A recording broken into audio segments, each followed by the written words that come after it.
Соңғы кездері түрлі даулы пікірлердің ортасында жүрген 91 тобының Қызылордадағы концерті өтпей қалды. Концертті өткізбейміз деген жастар мен 91-ды қолдаушы жастар концерт өткізетін мейрамхана іздеп сарсылған әншілердің соңынан ілесті.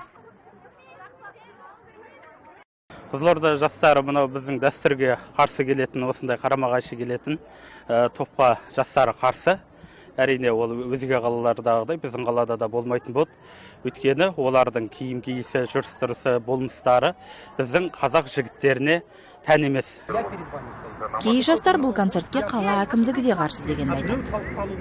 Біз акиматтағы құзырлы органдарға сөйлестік, айттық, осылай біздің бір Қызылорданың сырдың жігіттері қарсы деп. Олар бізге концерт өткізбейміз деп уәде берді. Сонда да біз соған қарамастан өзіміз көрдік, шықтық.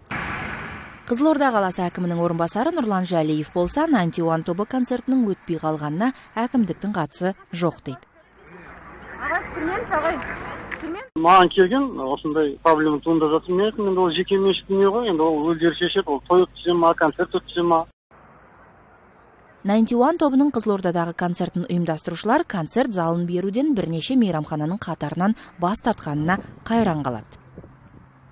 Сейчас один ресторан отменили, второй ресторан отменили. Ну как можем? Если бы я в Нартае Бекежанова, да, или в драмтеатре каком-нибудь бы делал, мне нужна для этого разрешение с департамента, допустим, вот культуры. Да, с культуры, я с них должен разрешение брать. Но если я провожу в ресторане, если я свою свадьбу как вечеринку хочу проводить... Это свадьба другое дело? Вот это почти то же самое, это вечеринка частная, понимаете? 91 тобының концерті бұдан бұрын Шымкент, Ақтөбе, Қарағанды, Жезқазған қалаларында да өтпей қалған. Жезқазған қаласының әкімдігі 100-ден астам жастардың наразы хатынан кейін 91 концертіне рұқсат етпейтінін хабарлаған еді.